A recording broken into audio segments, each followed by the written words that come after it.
Quem chegou um pouquinho depois, a gente tira as dúvidas no final da aula, tá, gente? Só para poder a gente não perder aqui um pouquinho bom. Então, quem chegou um pouquinho depois, ficou com a dúvida, faz assim, anota no finalzinho da aula, precisando, eu fico mais um pouquinho e eu vou explicar alguma coisa que alguém pegou o bonde andando, tá?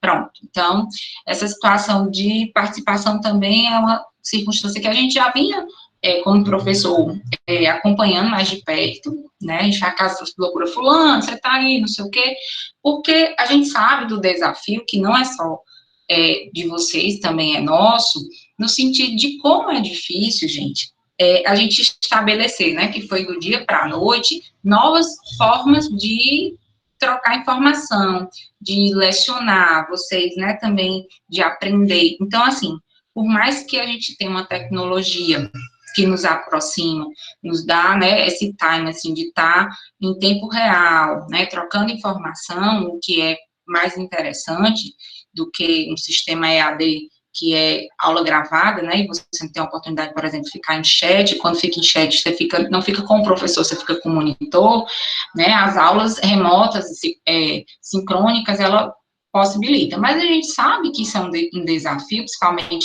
para quem está aí do lado de vocês, que tem que estar com a atenção voltada, né, assim, e uma disciplina para estar no horário de aula, estando em casa, tem milhões de coisas para fazer, a gente sabe do desafio, porque a gente, como professor, a gente tem outros desafios, né, sobretudo também diz respeito a essa questão de ter que administrar a nossa rotina, né, de casa, que também, certamente, tanto a de vocês quanto a nossa mudou muito, e isso nos exige, por exemplo, ir atrás de material para vocês, pensar em formas de apresentar o conteúdo quando a gente não tem lousa, mas a gente sabe, e assim, não é diferente quando a gente faz, por exemplo, uma capacitação como professor, da disciplina que a gente tem que ter de estar naquele horário, com aquele professor, atento, sendo que a sua casa está com vida, todo mundo lhe demanda, às vezes, né? Então, a gente sabe disso.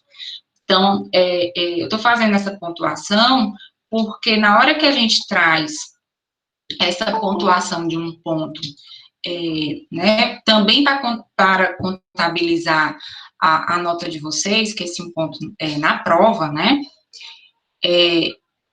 também contando com essa superação, né, que cada um teve que ter para ter essa disciplina, criar uma disciplina do dia para a noite, de estar na frente do computador, ouvindo um professor e tendo, né, todas essas questões novas, né, para administrar, que é a rotina de casa, um disciplinamento que a gente não tinha, que era estar em frente ao computador, porque se quiser, obviamente, lançar, abrir, né, o Meet e deixar rolar, é muito fácil, né, assim, a gente consegue criar mecanismos, né, de se distanciar e formalmente estar presente. Então, assim, essa é uma forma de pontuar e tentar estimulá-los nesse esforço, né, de estar conosco sempre, né, sempre que possível. É que nem sala de aula, tem dia que vocês vão lá, a gente percebe no rosto que estão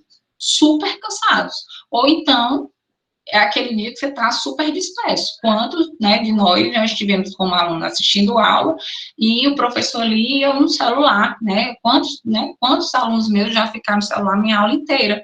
Isso, assim, é do dia a dia. Mas a gente, obviamente, avalia também o esforço de estar presente, né? Tentando estar presente efetivamente, tá? Então, essa superação de cada um também está sendo pontuada.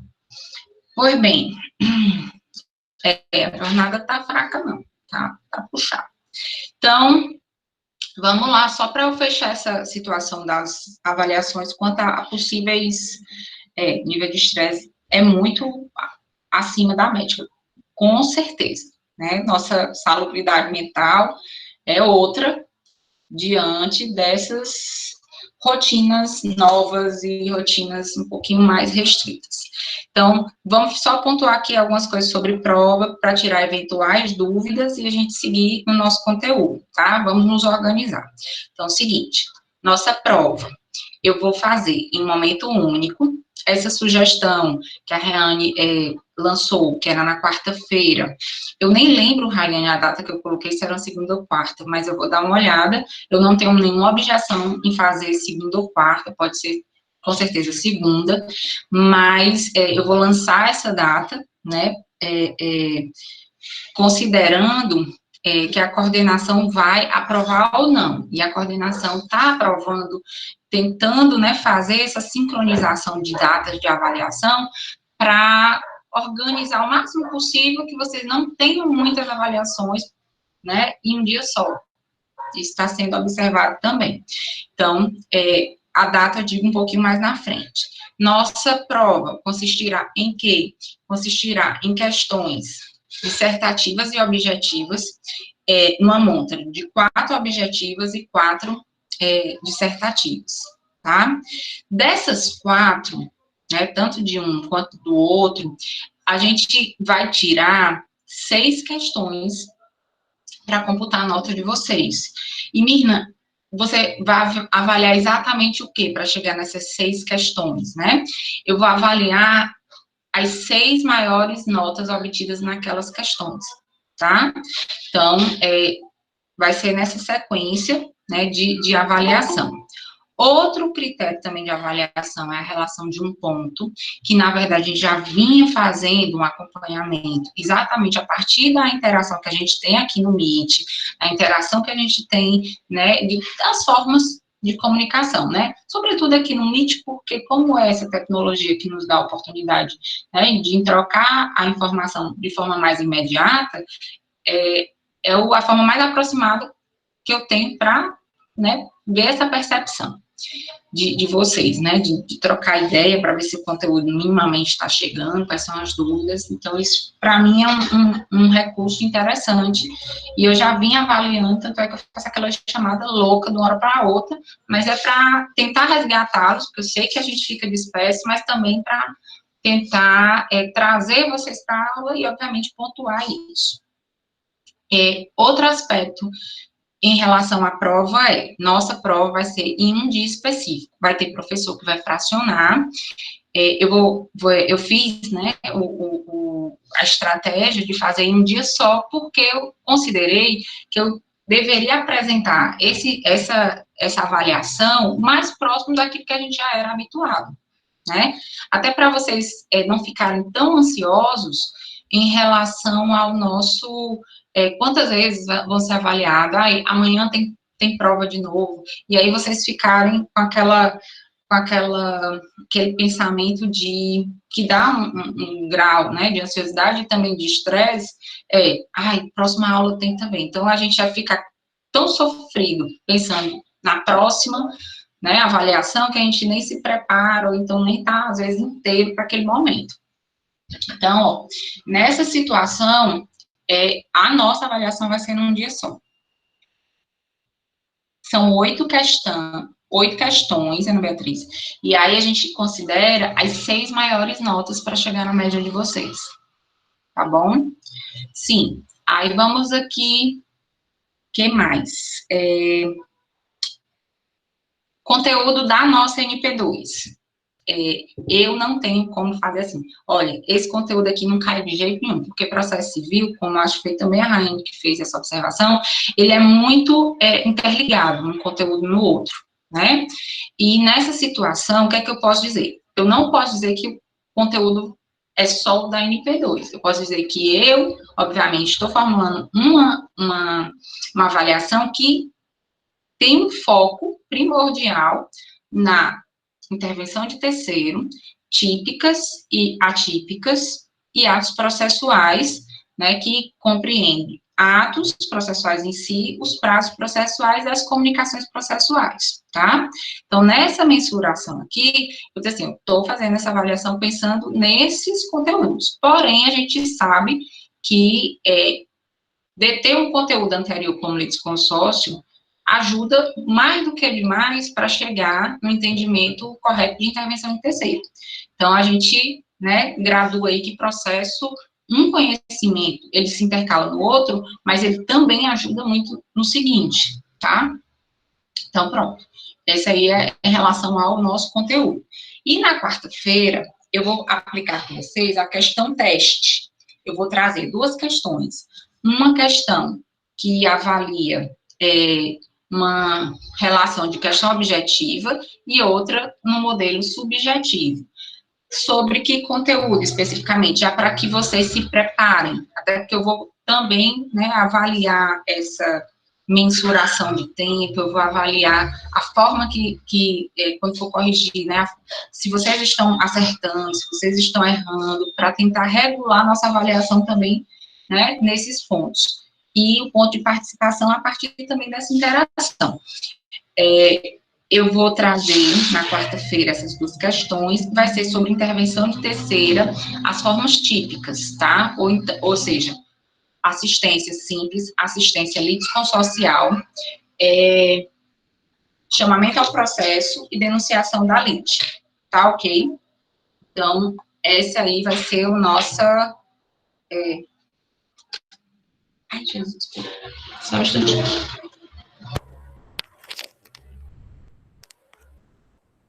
Esse aí vai ser nosso momento para testar vocês, para regularem exatamente, né, esse tempo de administrar a questão, né, de tempo para responder, e também para se familiarizarem com a ferramenta. Como vocês são do quinto semestre, vou repetir mais, como vocês são do quinto semestre, vocês já estão razoavelmente acostumados com a interação também desse questionário. Vou dizer por quê, porque ele lembra muito uma dinâmica até mais simplificada das peças do NPJ, tá? Então, quem já trabalha com peça do NPJ e tal, vai ter certamente um pouco mais de facilidade, até porque a peça é um pouco mais complexa, né? Porque você tem que botar um arquivo, enfim. Então, é só para dizer que vocês, como são do quinto e já estão semanalmente com o NPJ, vocês não vão ter dificuldades para utilizar a ferramenta questionário. E aí, a Maia pediu para retomar. Retomar a parte do questionário teste, Maia?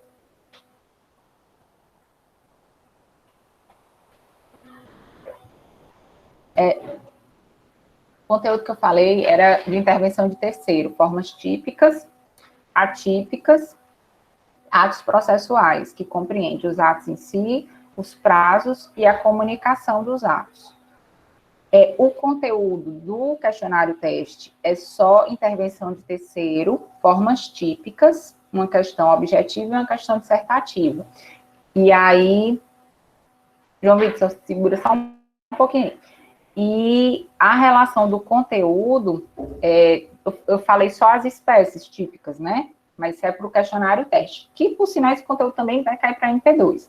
A MP1, João Vitor, acho que tu entrou um pouquinho depois, eu falei que a reitoria ainda não nos passou, ela está realmente deliberando sobre isso, e assim que a gente tiver o retorno, a gente já também passa a informação, até porque nossa disciplina, né, especificamente, não chegou a fazer a MP1. Então, ele tem situações diferentes para resolver, né, a reitoria. Mas daria esse retorno. Pois bem, agora é só NP2. Tanto Maria Rita, que o nosso manual, né, ele fala da NP2, eventualmente da NP3, ok? Então, beleza. O que mais? Deixa eu ver. Me digam aí se tem mais algum ponto que vocês ficaram na dúvida, porque agora a gente vai encerrando essas dúvidas sobre prova, para a gente voltar para nosso conteúdo. Tá, uns minutinhos aí. Não, a gente não sabe se não vai voltar, né? Mas, enfim, já para se programar. Não, são 8 questões, né? A prova são 4 e 4. 4 objetivas e 4 dissertativas.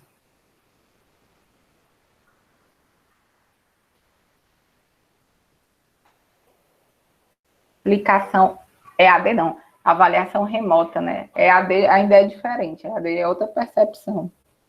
Mas, enfim, se forem surgindo dúvidas, coloque aí no chat, ou então, quando eu terminar a aula, escreve aí no chat que eu fico mais um pouquinho para responder eventuais coisas que possam vir depois, tá?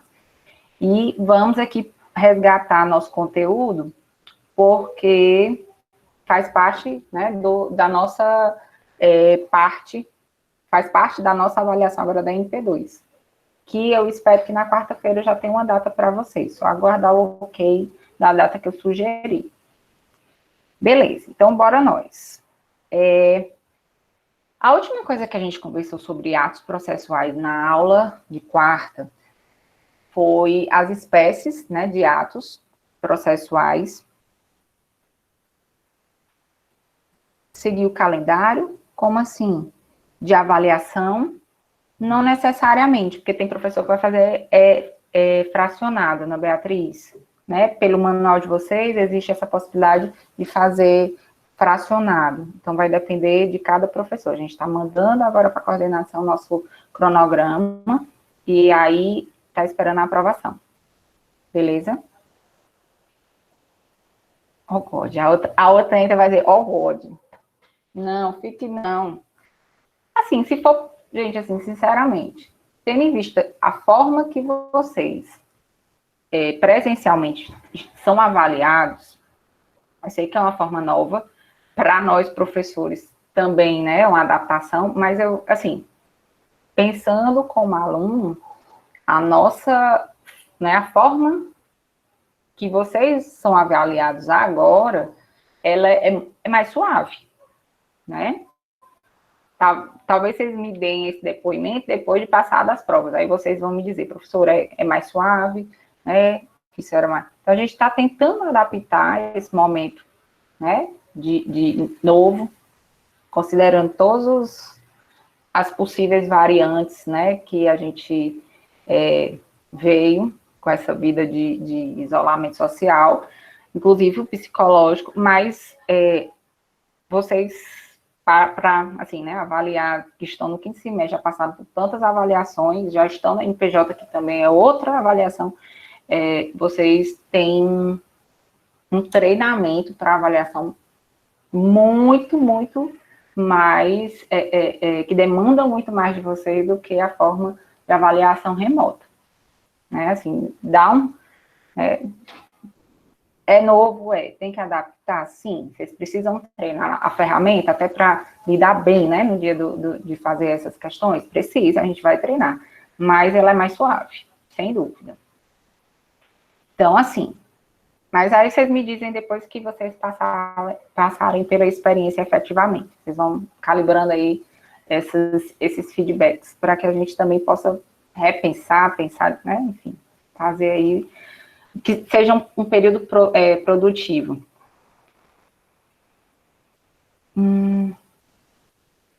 A gente vai ver coisas estrambólicas nessas provas para fazer em 15 minutos.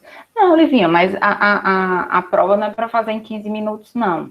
Assim, por exemplo, é porque se o professor, né, fracionar, aí depende se ele vai aplicar só 2 questões, de marcar. Então, vai depender muito do plano. A nossa, por exemplo, que vai ser um dia só, nossa prova, vocês vão ter o tempo de prova normal, tá? 1h40. Estrambóticas, é uma palavra, fazia um tempinho que eu não escutava, mas sim.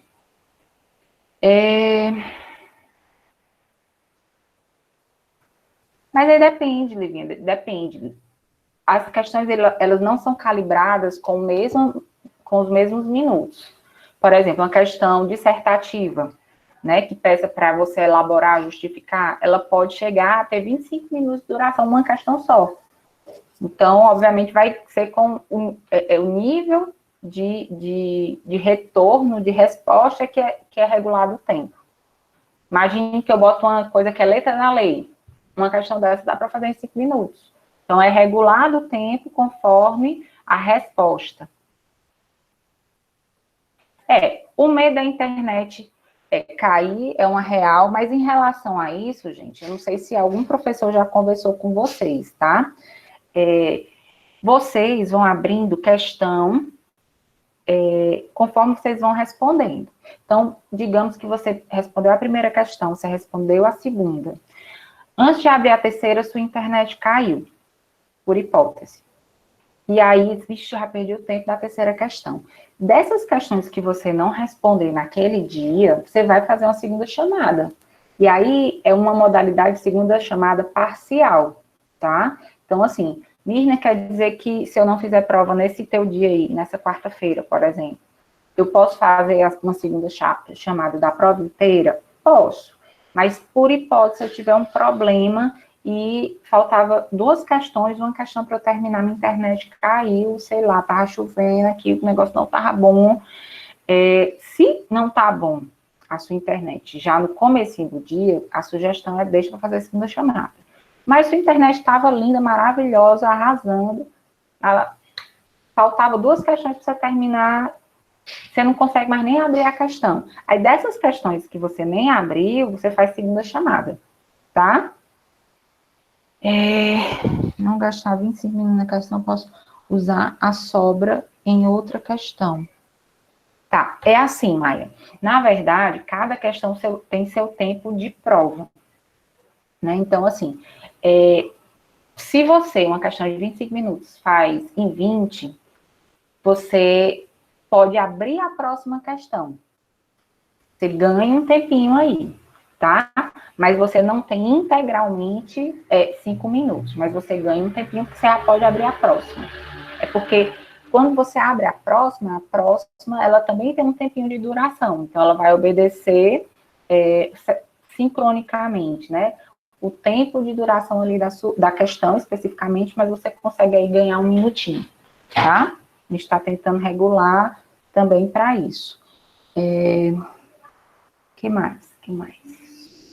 Vai dar certo. Você já melhorar essa carinha aqui, Lívia. Pois bem, vamos nós. Sobre atos processuais, tá? Então, bora nós. Falava na aula de quarta sobre os atos processuais das partes, né? Eu não sei se todo mundo teve também tempo para dar uma olhadinha, mas eu disponibilizei, salvo engano, foram 2 ou 3 artigos que tem a ver com o conteúdo diretamente, especificamente sobre negócios processuais, porque é uma matéria que a gente tem menos coisas escritas, mas também atos processuais, e eu disponibilizei os capítulos do livro do Humberto Teodoro Júnior. E por que do Humberto Teodoro? Até Lara, um pouquinho depois da nossa aula, estava perguntando sobre bibliografia, etc., e aí eu vi que vocês compartilharam no grupo o livro do Didier, né? E como vocês já têm o do Didier, eu tentei, né, fazer uma pesquisa de um conteúdo que vocês ainda não tinham disponível. Então, eu digitalizei, né, aqueles capítulos, e aí aqueles capítulos correspondem a parte do Humberto Teodoro Júnior, volume 1, que vai desde atos processuais, essa parte classificatória, chegando em prazo e comunicação de atos, tá bom?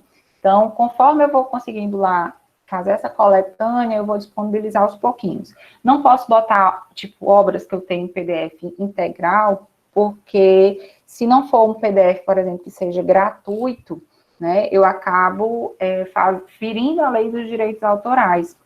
E por isso que eu cumpro ali aquele percentual de capítulos, né, de autor, que a gente tem, inclusive, direito de disponibilizar para vocês de cada obra. Então, dentro também ali dos ditames respeitando, né, os direitos autorais do autor, o percentual que a gente pode efetivamente disponibilizar. Então, vou pegar coisas, né, sempre que possível, de autores distintos, até para vocês verem linguagens diferentes também, tá? Então, bora nós. Seguinte, a situação de atos processuais. Então, aula passada, conversei sobre os atos, né, praticados pelas partes, e que consistiam desde atos, né, expositivos, né, atos postulatórios, instrutórios, mas aí eu lembro que a gente chegou em atos processuais que no capítulo do CPC tá do juiz, né, mas na verdade,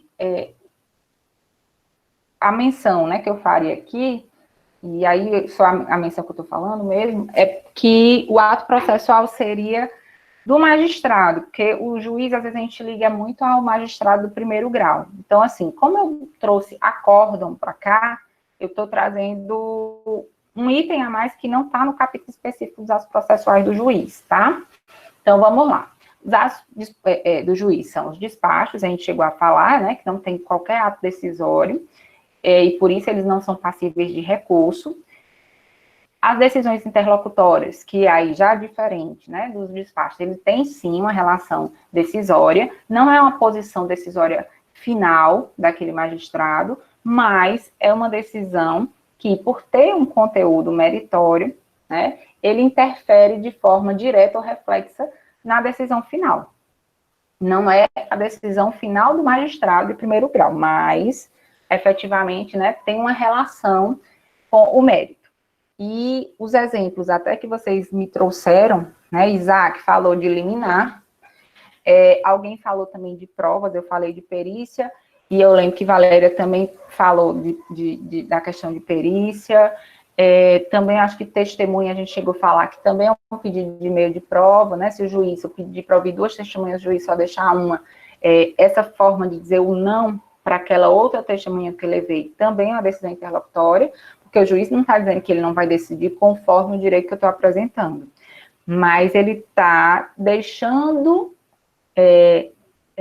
cerceando minimamente o meu direito de demonstrar o direito, à medida em que ele só possibilita que eu colete uma prova testemunhal, tá?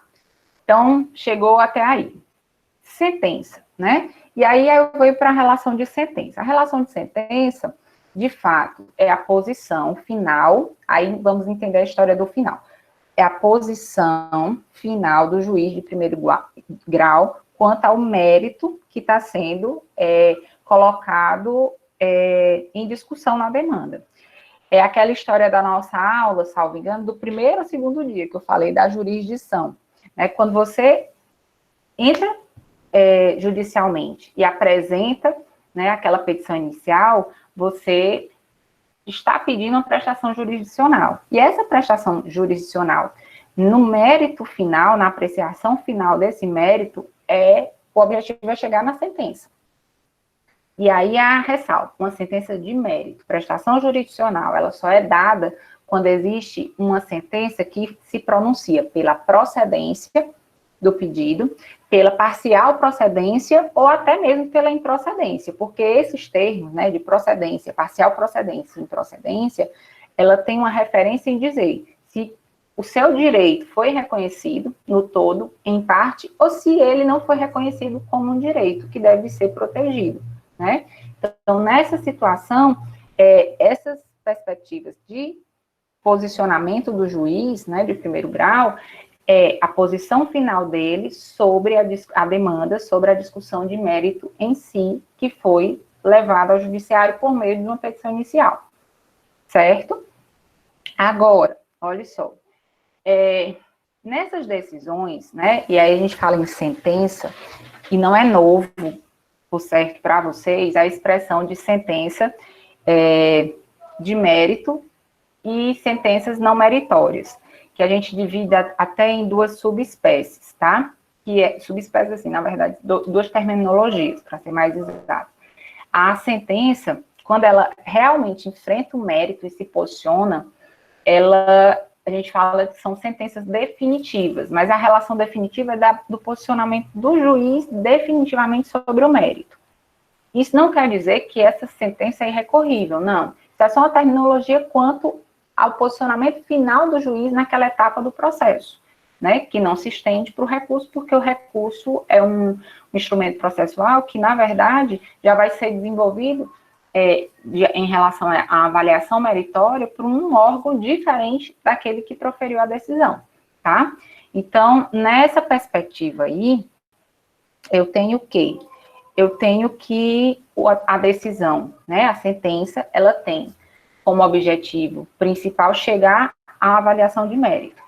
Uma coisa que eu vou falar, talvez seja só uma redundância sobre esse cuidado, não existe uma avaliação de julgamento parcialmente improcedente, tá, meu povo? Às vezes, de vez em quando aparece um termo assim, estranho, existe a procedência integral, né, a parcial procedência e o improcedente. Não existe um parcial improcedente ou improcedente parcial, tá? É só uma ressalva aí que eu fiz, porque eu encontrei esses dias umas expressões assim. Não era nada de aluno, não, mas é só para, né, esses ajustes que a gente, enfim, lembra. E na sentença, né, que a gente espera que essa sentença venha de mérito, sobre essa perspectiva do procedente ou parcialmente procedente. Mas vocês também, né, provavelmente já tiveram contato com a expressão de sentenças terminativas. E as sentenças terminativas, ela tem uma referência de ser um ato processual, também de posição do juiz de primeiro grau, que se posiciona sobre o processo, mas não de maneira material, ou seja, analisando o mérito. É um posicionamento final do juiz de primeiro grau, mas em relação àquele processo, aquela demanda especificamente, e é exatamente no sentido contrário da sentença, né, que é avaliar a procedência ou improcedência, porque as sentenças terminativas, elas põem fim ao processo, mas sem chegar à discussão, ou sem se posicionar sobre o mérito que está em discussão, porque existe, né, aí são os motivos, né, por que, Mina, que o juiz vai proferir uma sentença e não vai conseguir alcançar o mérito, e aí extingue o processo sem resolver o mérito, porque a maioria dos casos, né, que versam sobre sentenças terminativas, que são as que terminam o processo, e não conseguem dar uma resposta sobre o mérito, elas geralmente ocorrem, talvez em 80% dos casos, porque o erro processual, né, de gestão, de passo a passo, né, do desencadeamento dos atos processuais naquele processo é tamanho que torna inviável o posicionamento meritório daquela demanda. Então, assim, as sentenças terminativas são sentenças, são posicionamentos finais dos juízes de primeiro grau, mas que põem fim ao processo sem resolver o mérito, né? E a terminação é de extinguir o processo sem resolução de mérito, e isso possibilita, na maioria dos casos, a gente vai ver isso um pouquinho mais na frente, na maioria dos casos, a possibilidade do autor repropor a mesma demanda, tempos depois, tá? Porque eu não resolvi o mérito, portanto, eu não recebi prestação jurisdicional, né? Então, eu tenho o direito de repropor. Eu não renunciei ao direito. Na verdade, tem erros aí, né? Nulidades processuais, tamanhos que não me deixaram chegar até essa prestação jurisdicional por parte do magistrado. E por isso que eu posso repropor na grande maioria das sentenças que são terminativas. Tem pouquíssimas exceções, como, por exemplo, a perempção, ou até mesmo o caso deixa eu lembrar, fora a perempção, Jesus, da coisa julgada, né, que aí é uma sentença terminativa, mas a pessoa não pode repropor até pelo próprio motivo dessa sentença terminativa, e isso aí a gente vê um pouquinho mais à frente. Até aí, como é que tá? Eu tô falando aqui, mas me dê aí um termômetro.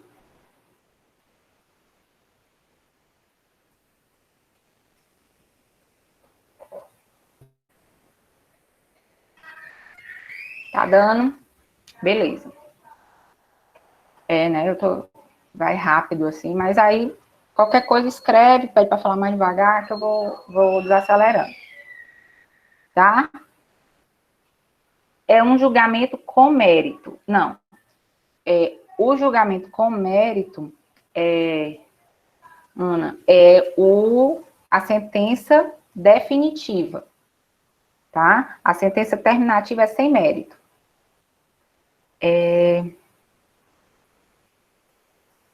Pronto, essa é a terminativa, quando a parte já cumpre a obrigação.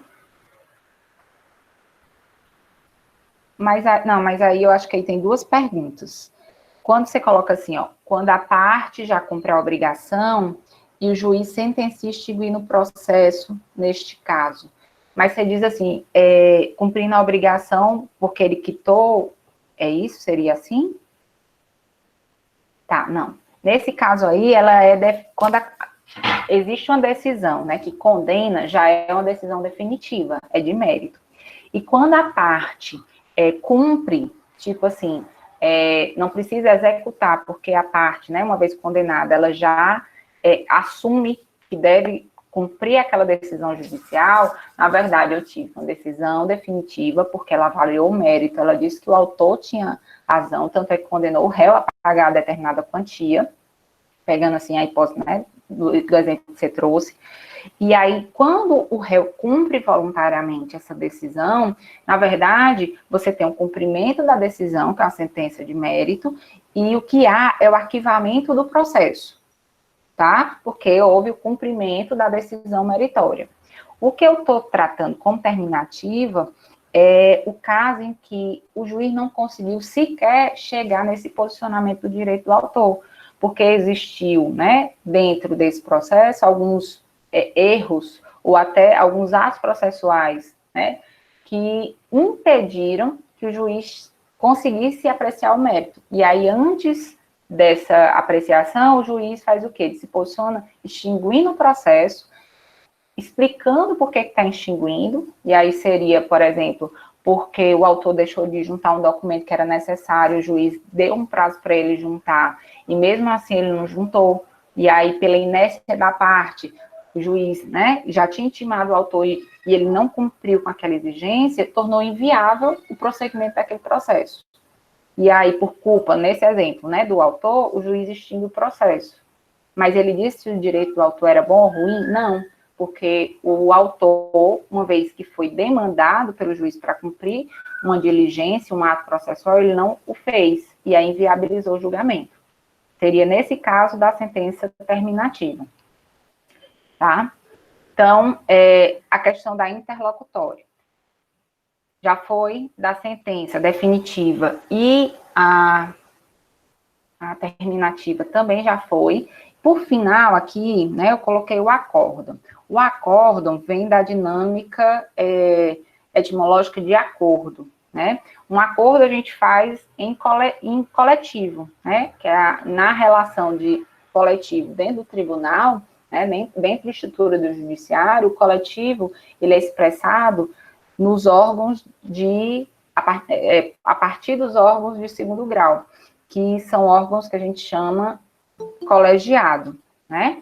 Então, o acórdão, assim, para fazer um paralelo com a relação de sentença, ela é uma manifestação também, né, de magistrado, mas não agora na sua posição singular de juiz, como ocorre no primeiro grau. Ela é uma posição de um colegiado, né, de magistrados, e isso acontece nos tribunais, né, sejam eles os panoramas primeiros de órgãos de segundo grau, como os TJs, os TRFs, né, os TRTs, ou então os tribunais superiores, né, e os desmembramentos desses tribunais em órgãos colegiados, câmaras, enfim.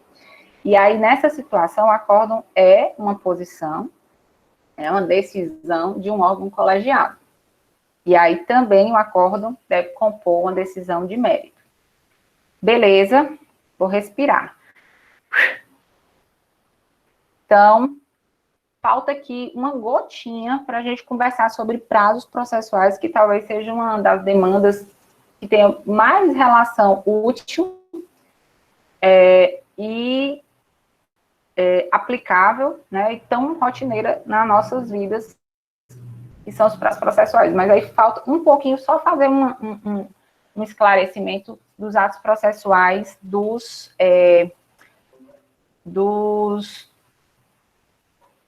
serventuários da justiça, tá?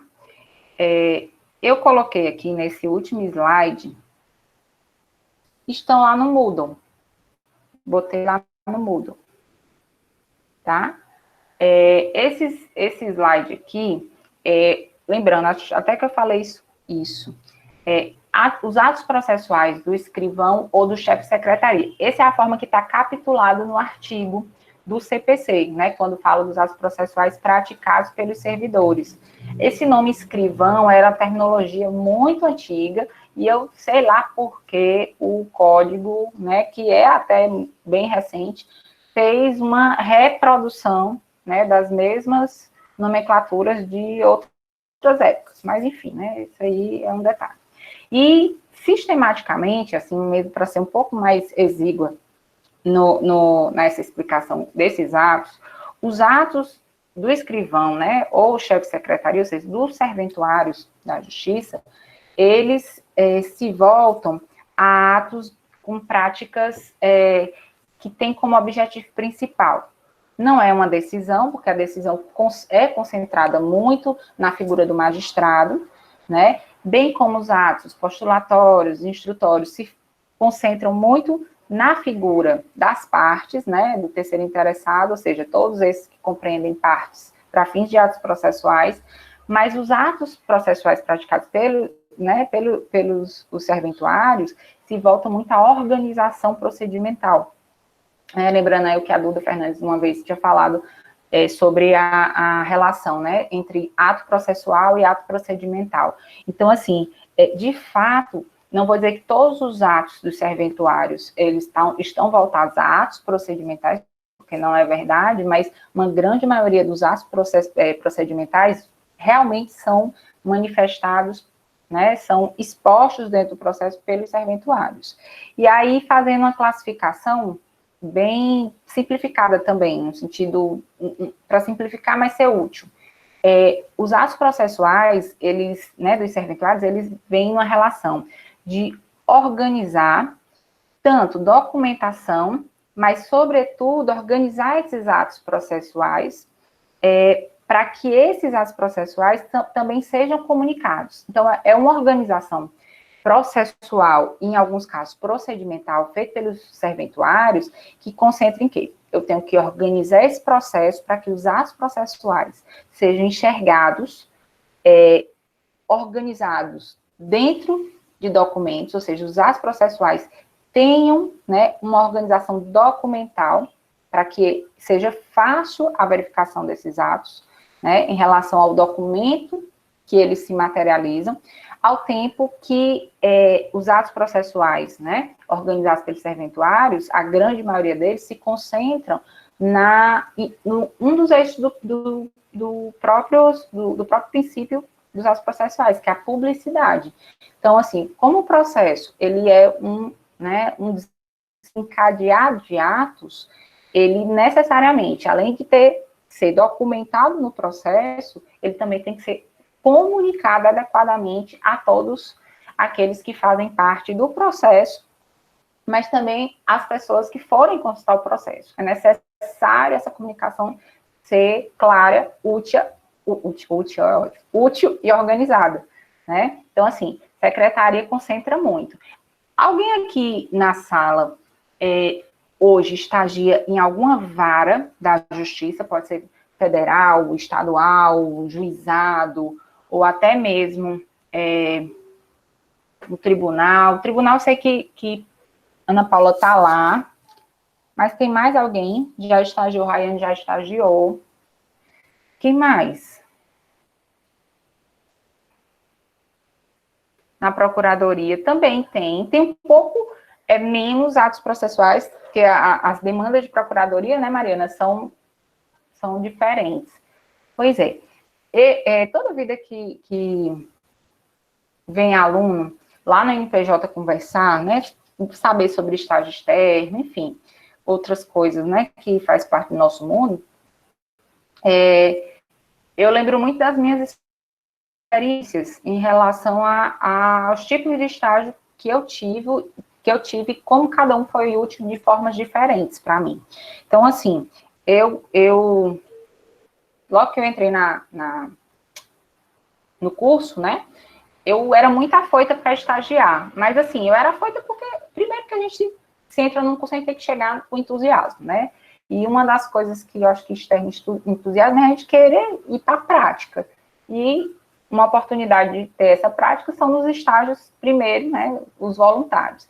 Então, como eu não tinha nem crédito, nem número de créditos suficientes para concorrer às seleções, eu saía, acho que foi no segundo ou terceiro semestre, saí nas secretarias de uma em uma, me perguntando se alguém precisava de um estagiário voluntário. Com a quinta, pois é. E aí, eu acho que esse mecanismo de ter estagiado, né, em secretaria de vara me deu um olhar muito bacana sobre o processo, apesar de no terceiro semestre eu ter levado muita peia no estágio, porque eu peguei uma vara civil, e uma vara civil lotada, cheia, e poucos funcionários, quer dizer, mas podia ter um mundo de funcionários, porque a vara civil vai ser lotada, abarrotada, e eu não tinha muito com quem contar, mas não era má vontade, era falta de tempo mesmo. Eita, Ana Clara, mentira. Quinta vara de sucessões também é um mundo de processo. Jesus. Ave Maria. Pode botar gente para trabalhar ali e é processo, como diria um amigo meu, na canela.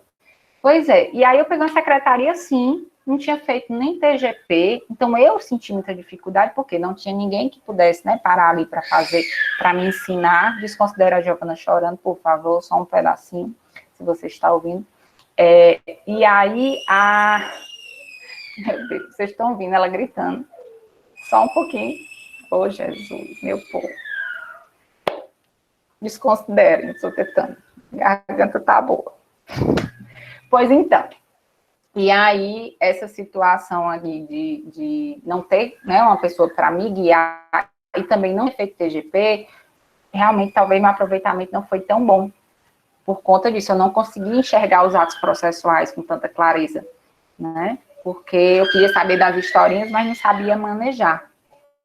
Aí a Cíntia, que está compartilhando, que na quinta vara, olha aí, Ana Clara, tinha uma senhora baixinha que tinha muita raiva da vida. Odiava cobrar processo lá. Não, odiava cobrar processo lá. Há uns 3 anos. Acontece. Deus queira que se fosse só essa senhorinha, nessa secretaria específica, tá, era bom. Mas às vezes tem gente que não, né, assim, enfim. Somos pessoas. Temos nossos dias bons e outros não tão bons. Pois bem, e quando eu fui ter uma segunda experiência de estágio, e aí já foi meu estágio também em secretaria, foi que eu tive noção desses atos processuais de secretaria. Porque, como eu também fui estagiária de escritório, e mais para o final da faculdade, o Caio, por exemplo, está no escritório, né? Deve estar aí na dinâmica máxima, a gente aprende a postular, a gente aprende a participar das audiências, fazer instrução, mas essa parte do documentar, quem me ensinou foi o meu estágio no TJ, e aí já foi em varas de júri. Depois eu passei para cível também, 23ª cível, mas em outros moldes. Então, atos de documentação seriam, por exemplo, um ato de, eu não sei se todo mundo já ouviu essa expressão, juntada de documento. Mesmo no processo eletrônico, gente, quando chega, por exemplo, eu mando uma citação para o réu por carta. Essa citação, né, como regra, ela vai por AR, e esse AR, né, quando recebido ou até não recebido, ele é juntado ao processo. Então, a gente assim, o processo é todo digital, virtual? Ela é todo eletrônico? Mas tem atos que ainda precisam ser documentados e também disponibilizados em via eletrônica, porque às vezes o ato, como juntar um AR, ele vem físico. Então, vai lá um funcionário, digitalizar e colocar, inserir aquele dado, aquele ato processual, que nesse caso é um ato de documentação no processo, né?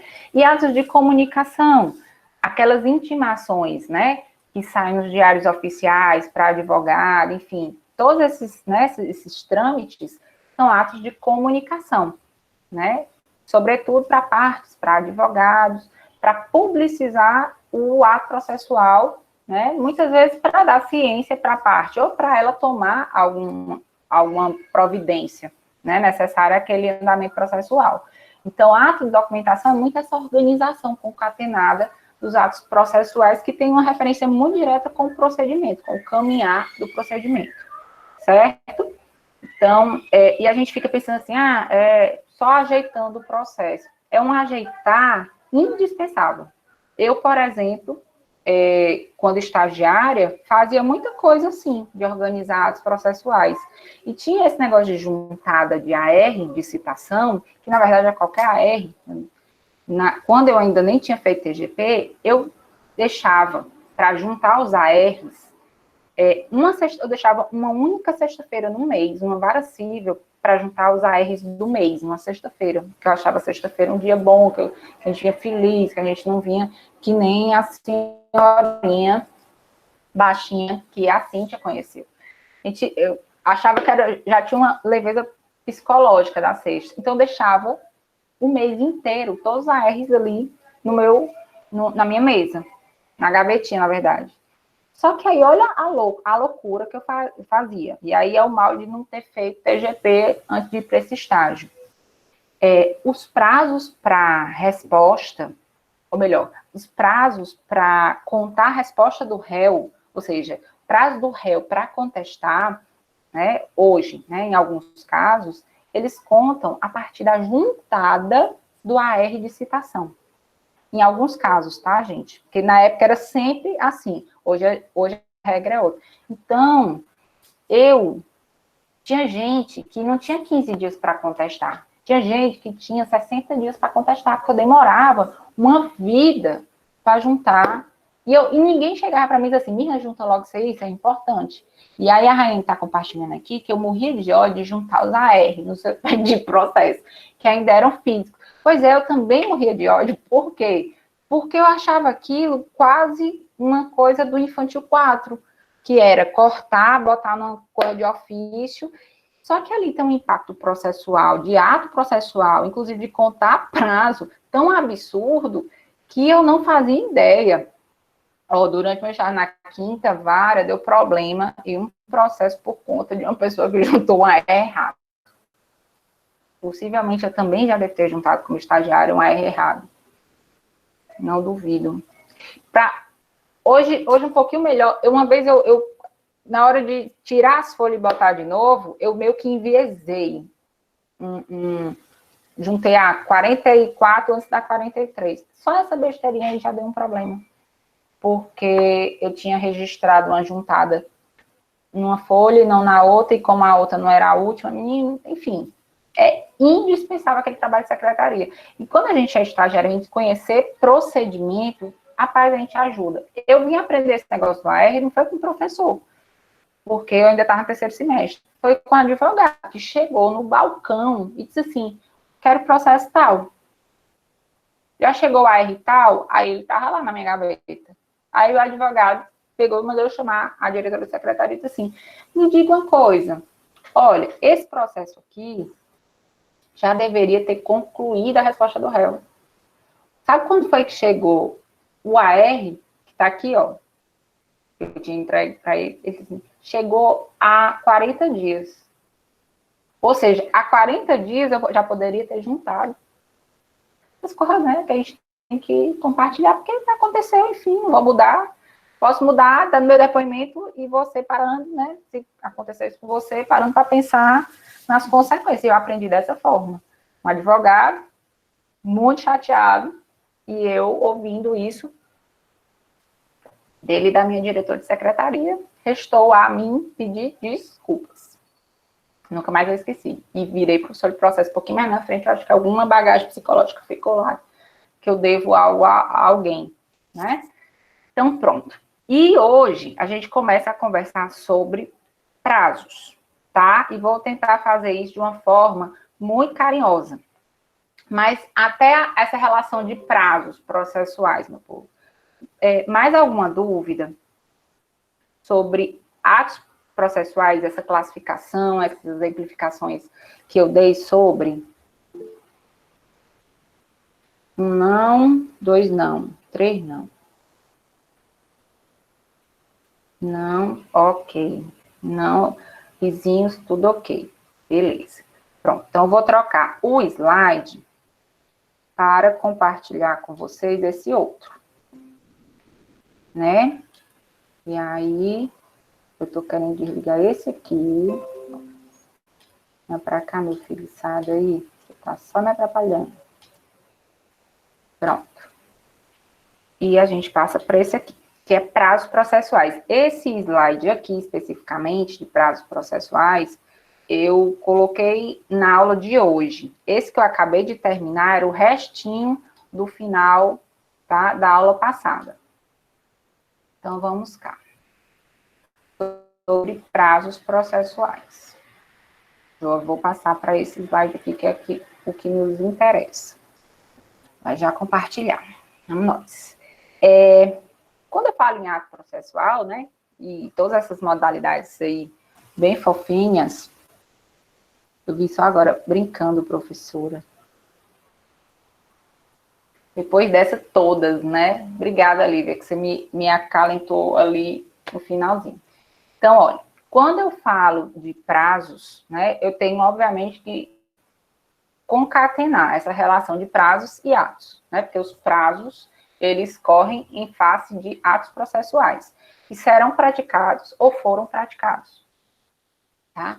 Então, primeira coisa que eu acho que a gente tem como ponto de partida, falar minimamente sobre um conceito, que não é nem um conceito lindo, doutrinário, de linguagem rebuscada, não, mas é um conceito simples, que, na verdade, nos norteia sobre a funcionalidade e o funcionamento dos prazos processuais. Ó, conceito de prazo atual.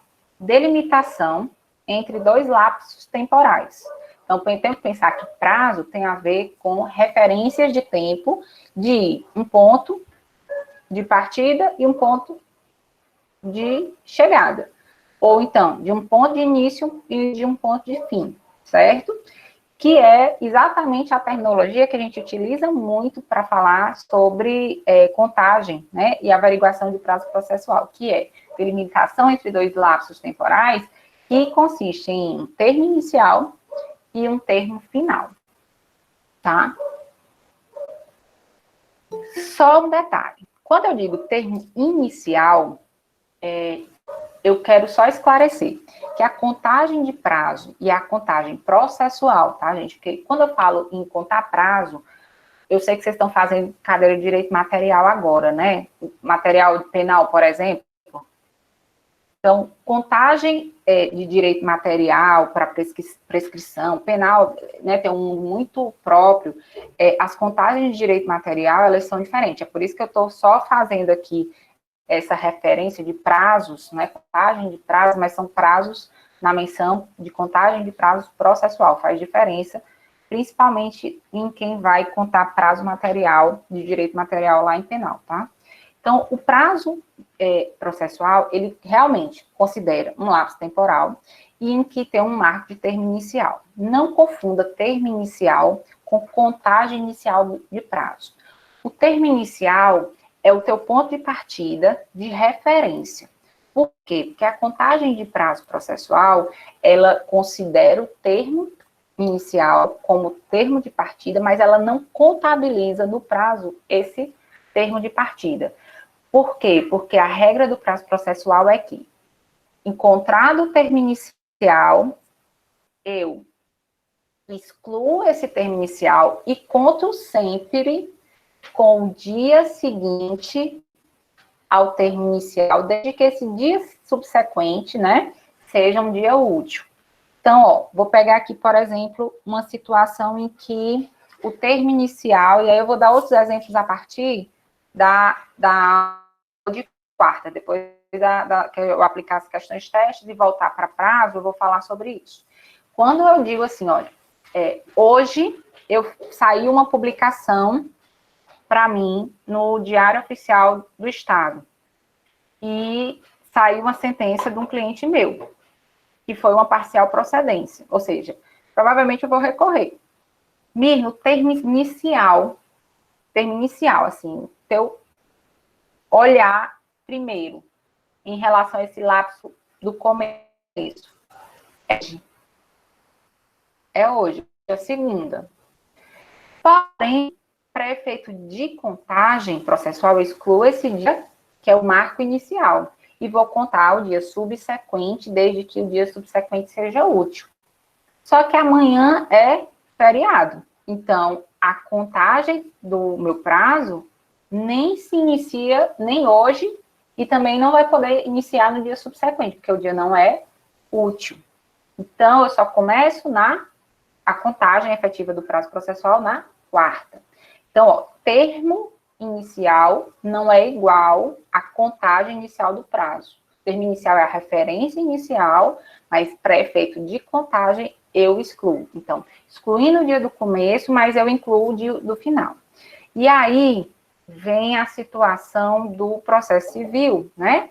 Que considera os dias, né? A contagem processual em dias úteis, tá? Então, lembrem que além de ter, né, esse lapso temporal no qual eu excluo o dia do começo, que é o termo inicial, e incluo na contagem do final, eu sempre vou contar em dias úteis, tá? Ok. Agora, eu coloquei aqui uma expressão que eu vou trazer. Eu trouxe hoje a expressão mais utilizada, mas tem outra expressão para a mesma coisa, que é o que seria, Mirna, ato processual prematuro, que é um termo que eu li em algumas doutrinas sobre contagem de prazo. E aí vamos lá. O que é uma coisa prematura? A ideia de prematuridade que a gente tem quando fala, né, de tudo, assim, antes do tempo, que vem antes da hora, antes do tempo, pronto, que vem antes do tempo previsto, pronto.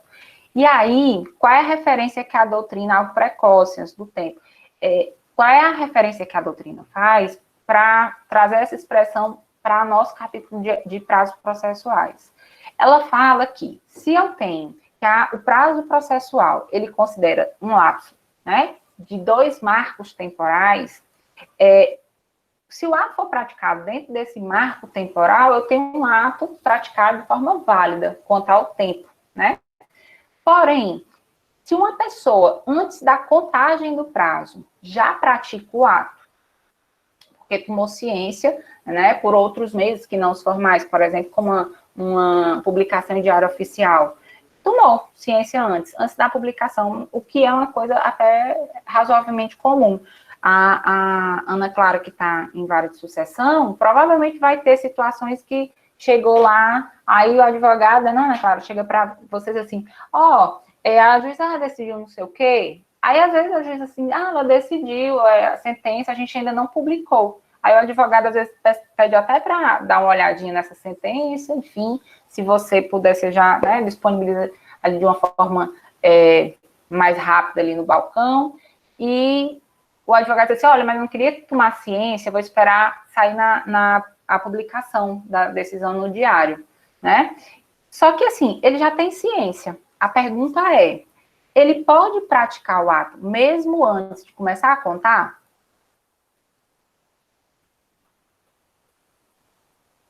Seria esse ato praticado de forma prematura, precoce, válido dentro do formato? Pronto. Então, é exatamente isso que vocês responderam. Pode, tá? Por que eu estou falando isso? Porque não muito longe, né, antes do nosso Código de Processo, né, de 2015, isso era muito questionado, inclusive em sede de STJ.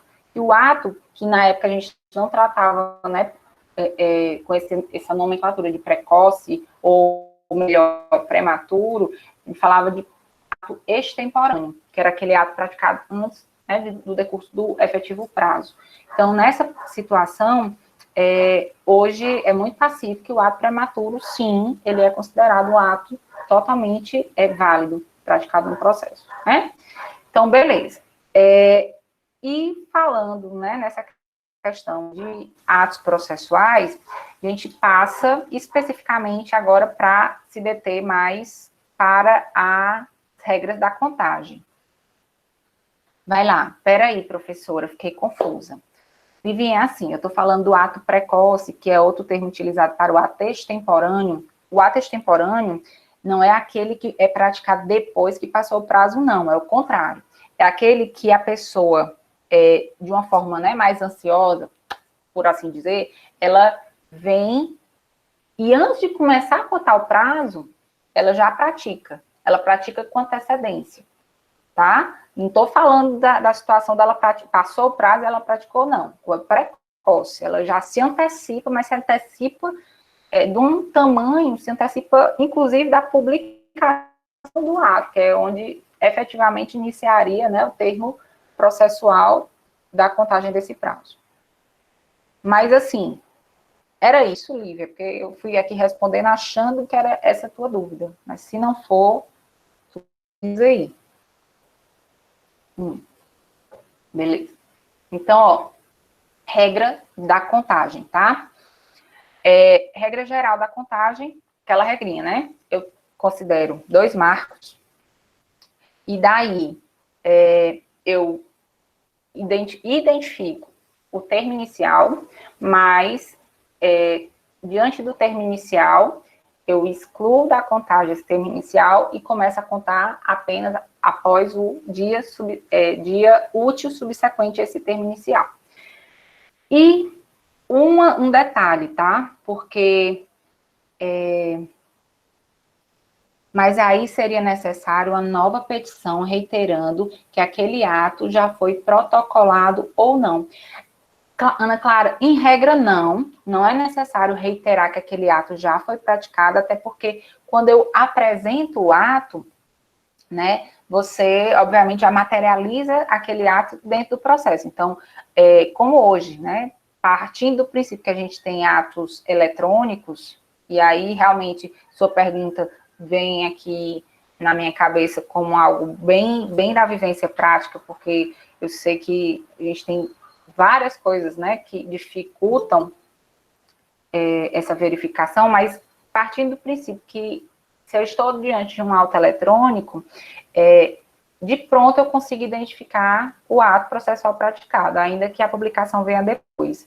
Mas, diante da sua pergunta, eu imagino que o seu receio é exatamente naquele automatismo de secretaria, a gente se atém sempre tanto ao último ato, que às vezes vem, né, o ato, aí vem aquela publicação de diário oficial e a sensação que fica é que o ato processual não foi praticado. E é por isso que muitos advogados, por uma questão de cautela e sabendo das correrias de secretarias, assim, né, que tem muito processo, pouco funcionário para dar demanda, acaba reiterando. Mas isso, a reiteração, ele não é um requisito formal. Isso é um cuidado que a gente tem como advogado, principalmente quando sabe que são secretarias muito abarrotadas de processo. Porque as partes olham sempre o último, né? Então, para evitar essa confusão. Mas é isso. Então, regra geral, né? Vamos lá. Por que eu botei regra geral e eu botei aí em amarelo quando o prazo for contado em dias? Porque vocês vão ver, inclusive no CPC, que nós temos prazos que são dados em dias, mas nós temos prazos que são em anos, por exemplo. No Código de Processo Civil, no Código de Processo Civil. E nós temos alguns prazos que, por sinal, estão, alguns exemplos deles, dentro desse próprio capítulo, que fala em prazo em meses. Então, quando eu falar em contagem de prazos, né, e essa situação de excluir o termo inicial e contar a contagem processual em dias, ela é quando o prazo for dado em dias. Quando você tiver, por exemplo, uma norma do processo civil, como, vamos pegar aqui o exemplo da ação rescisória, que diz assim, ó, a ação rescisória, que é uma ação que a gente pode, inclusive, discutir, mas em casos muito taxativos, uma decisão com trânsito em julgado já, eu posso retomar essa decisão, né, para requestioná-la, e aí tem lá a previsão do cabimento da ação rescisória, que eu posso ingressar com a rescisória diante da pouquíssimas hipóteses e dentro do prazo de 2 anos do trânsito em julgado. Então, olha esse prazo dos 2 anos.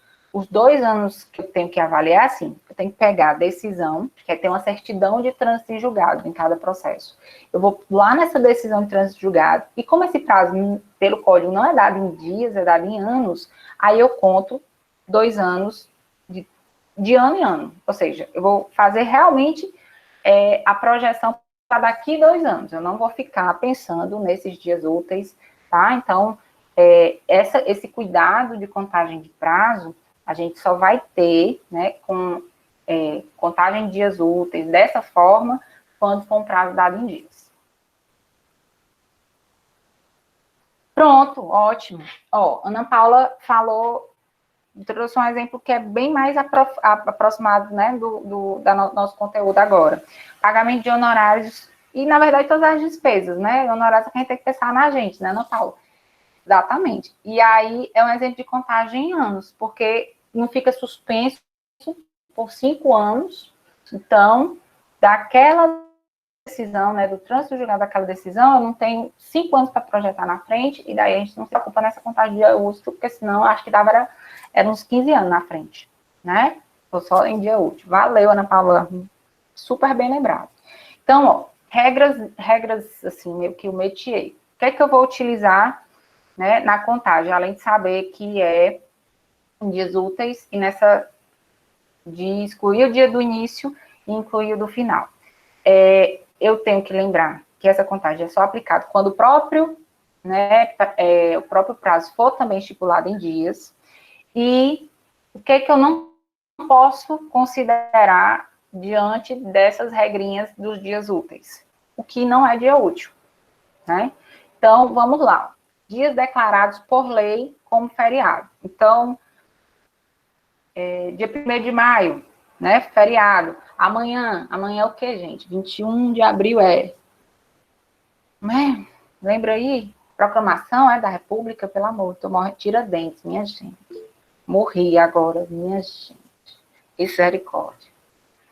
Se não tivesse gravado, eu apagava. Pois então, Tiradentes.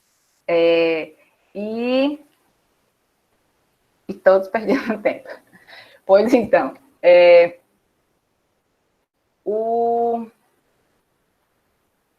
Pois não é, Gabriel? Poderia ser um pouquinho mais assertiva, mas enfim, a gente recupera na próxima.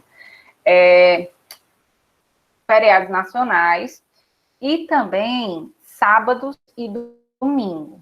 Lembrando aqui que a gente conversou, porque vocês conversam comigo pelo chat, né?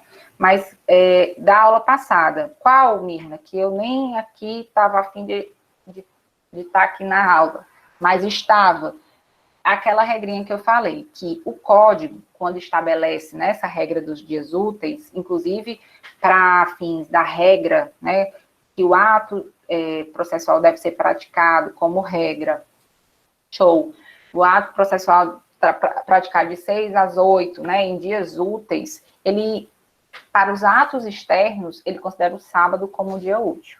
Mas também lembrando do slide que eu apresentei para vocês, para fins de contagem de prazo, não é dia útil, nem sábado, nem domingo. Outra problematizaçãozinha em relação a essa questão do dia útil. Além de não considerar para contagem sábado, domingo e feriados, e nem feriados. Eu botei declarados como feriados, porque às vezes, né, a gente tem é diferente. Cada ano comemora a consciência, o feriado da consciência negra, outro ano comemora, não tem umas coisas assim, é por isso que é declarados por lei como feriado.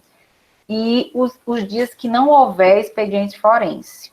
Então, imagine uma circunstância em que você está diante de um recesso forense, ou então um dia específico, como já aconteceu em inúmeros, que oficialmente nem é declarado como feriado, mas que não tem expediente forense.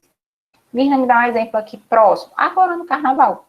Carnaval, o feriado bem certinho é qual? É terça. Segunda é ponto facultativo. Aí, eu tive até umas duas mensagens que eu recebi nesse carnaval, assim, Mirna, tipo, de colegas advogados, mas a gente fica tão pirado com esse negócio de prazo, e esse negócio às vezes nem é tão simplesinho mesmo, a gente fica querendo se resguardar para não perder prazo do cliente. Mirna, seguinte, como é que tá? Porque aqui tá ponto facultativo, não é feriado. Aí eu fui lá pegar a portaria, né, do TJ, que tinha lá bem certinho, e não ia ter expediente forense. Então, a gente se guarnece, dá essa segurança, né, da não contagem de prazo, porque vem a menção de não haver expediente forense. Né? Ponto facultativo, mas não haverá expediente forense, você já sabe também que não é dia a ser contado como útil para fins de prazo. Tá? E eu, nessas apresentações iniciais, vocês, né, só fazendo a recapitulação desses conceitos que são importantes. A gente sabe, né, que é importante identificar o termo inicial e final. Não, pode ser o feriado que seja declarado, por exemplo, no município, tá? Não é só o nacional. Por isso que eu não botei feriados nacionais, eu botei, Bia, dias declarados por lei como feriado, porque eu posso ter leis, né, do estado, leis do município, que faça essa diferenciação, tá? E aí vamos nós. O que é importante eu saber? Identificar termo inicial, termo final. Importante saber que no termo inicial que eu identifiquei, eu não contabilizo pré-efeito de prazo, eu excluo e sempre conto o dia subsequente a ele, e que nessa contagem de dias úteis, eu devo, né, tirar aqueles dias em que houve feriado, seja ele qual for, mas que foi declarado por lei como feriado. Sábado e domingo também não conto, bem como aqueles dias em que não houver expediente forense, certo? Então, eu sei que, né, ali tem uma suspensão de prazo. Então, não entra na contabilidade. Falando nisso, eu decidi, né, depois dessas explicações iniciais, apresentar para vocês uma classificação que, na verdade, eu tinha até colocado no último slide da aula passada, mas revendo alguns conceitos, né, que são introdutórios, que é essa parte que eu apresentei agora, eu venho para a situação de prazos, para a gente enxergar agora o prazo, e a utilidade da classificação dos prazos. Porque eu vou lhe dizer, essa primeira parte, principalmente quando a gente fala de atos processuais, minha gente, a gente tem que os atos processuais, eles têm várias classificações. Tanto é que eu trouxe algumas das classificações, quando eu falo atos postulatórios, atos dispositivos, atos de evento físico, e são classificações, assim, que mais frequentemente a gente encontra nos processualistas. Mas eu não quero dizer para vocês que isso é exaurido. Não, você pode encontrar outras nomenclaturas, até porque eu detesto esse nome, doutrinador, acho péssimo. Parece que você está assim, né? Enfim, tá querendo que a pessoa só reproduza o que você fala, enfim, não reflita minimamente. Parece um dogma. E daí essa situação do jurista, né? Enfim, do autor trazer suas classificações, isso é muito possível e isso é até esperado. Então, quando eu trago, mais uma vez, né, aí dentro de prazo, essa questão da classificação, eu estou trazendo uma classificação que é recorrente, essa nomenclatura, mas possivelmente você vai encontrar uma coisa ou outra. Para que vocês não digam que eu mato vocês de fome e a Laís não fique me mandando mensagem aqui desaforada, dizendo assim, você já soltou meus meninos? Que também eu acho horrível, porque ninguém prende ninguém e soltar, parece assim que eu deixei vocês realmente, né, na contenção, eu vou desacelerar agora. Nesses dias não úteis, não conta o prazo, certo? Certo, não conta. Ou apenas não vai ser computado como final do prazo. Não conta, Livinha. Tá? Processo civil não conta. Não, ela é ciumenta. Pois bem, quero que vocês, só reiterando, tá, gente? Pra gente ter um bom aproveitamento. E aí, ó, vou sintonizá-los sendo o mais franca possível. Na quarta-feira, eu vou trazer uma questão dissertativa, uma questão objetiva sobre intervenção de terceiro nas espécies típicas, assistência simples, litisconsorcial, chamamento ao processo de denunciação da lide. E eu quero que vocês se preparem um pouco, porque na hora que eu apresentar, eu quero que vocês efetivamente tentem fazer com conhecimento, até de revisão que vocês tiveram, né, agora nesse feriado, dê uma olhada para a gente conseguir ir balizando esse tempo, administrando o tempo, e assim, de uma forma bem gradativa, bem sem atropelo, se acostumar com o questionário, tá? Livinha botou aqui alguma experiência de vida. É que no escritório ele compra administrativos. Livinha, é outra coisa. Não só os administrativos, como os de direito material são bem terríveis também, mas o nosso é organizado, tá? Então, vão lá, vão indo embora, dê a presença no Moodle, ok? E boa semana, dê uma olhadinha lá com fé nos nossos questionários, viu? Nos nossos questionários não, na nossa matéria, questionário é só quarta. Beijo. Beijo, obrigada também, gente. Quiserem tirar dúvida de prova, como eu prometi, se alguém, eu não respondi algo a alguém, vou ficar aqui uns minutinhos para ver se tem perguntas.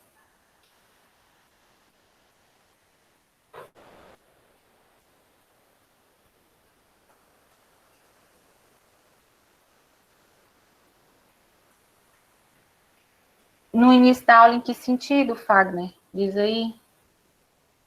De entrar, conseguir entrar aqui ou no Moodle? Ah, tá. Gente, o começo da aula de vocês travou.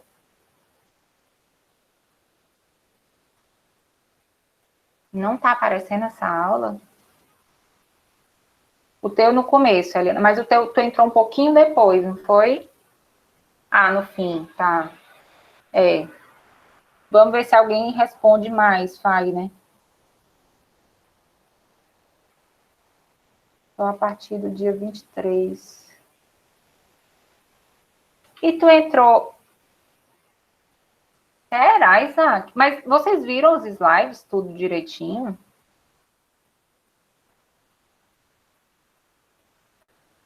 Não tá ou não estava? É porque eu boto para começar em ponto, 6h35. Eu não abro antes. Não, pois fecha certinho. Quem não deu a frequência até 8h15, eu já pedi para a coordenação contabilizar a presença aqui pelas pessoas que já estavam presentes aqui no Moodle. É porque eu coloco bem certinho o tempo do chat. No começo da aula, só abre 8h35 e fecha às 8. Não, já dei, Fagner, já dei, já. Todas essas. Exato, já dei todas. Viu? As que estão aqui, já dei. O do começo é que eu peço que registre a partir das 6h35, mas o do final já vou registrando aqui, né? Porque eu sei que a gente às vezes estica e aí eu já faço aqui. Nem se preocupe, porque do final eu mesmo faço. Tu não conseguiu entrar nem no começo?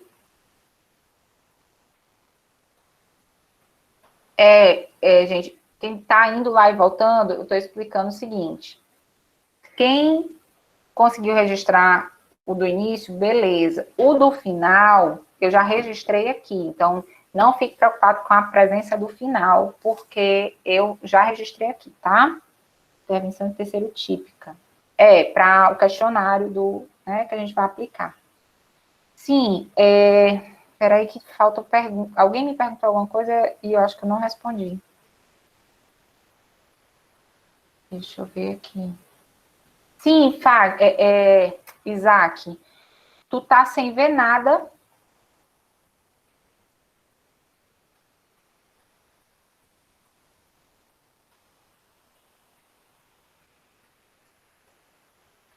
Livinha, a do segundo período, não. Eu acredito que vai entrar a do primeiro período, mas a do segundo período vai fechar só quando terminar o período. Consegui ver agora, mas fechou. Não, vê o chat. Não, mas o chat fechou. O do final fecha bem certinho, 8h15. A pergunta é, tu tá conseguindo ver os slides, o material, a doutrina que eu tô colocando? É pro Isaac a pergunta, tá, gente? Exato, fale isso mesmo. Tá conseguindo, normal, beleza.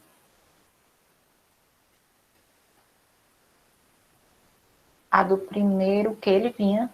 Ah, a do primeiro, Livinha, vai ser lançada. A gente já fechou todos, né? Até antes mesmo do período, né? A gente fechou, deixou tudo assinadinho. Qual é a questão? Como a Cristo também faz o revezamento dos funcionários, a gente está evitando o máximo os funcionários irem trabalhar, o número de pessoas, assim, está mínimo mesmo. Então, eles estão fazendo aos pouquinhos, porque a gente está nesse regime de escala, tá? Mas, aos pouquinhos está sendo lançado, e a demora é essa. É porque a gente também não está querendo demandar funcionário para evitar que eles peguem ônibus, né? Enfim, tenham contato e corram risco, né? Pronto, vou ficar mais um pedacinho aqui, caso alguém tenha dúvidas sobre prova. Se vier mais uma.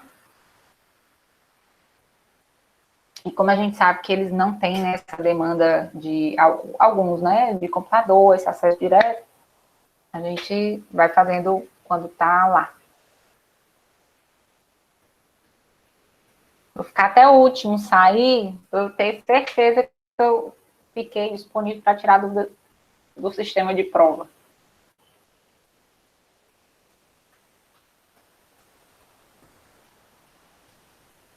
Tchau, tchau, Livinha. Boa noite, Simão.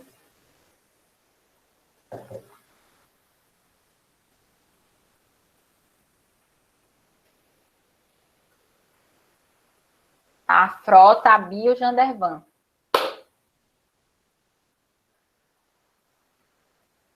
Bia, tchau.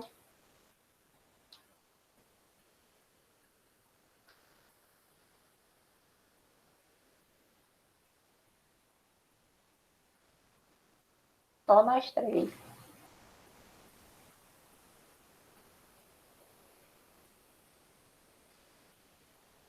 Bia, Ana Beatriz e Jandervan, alô?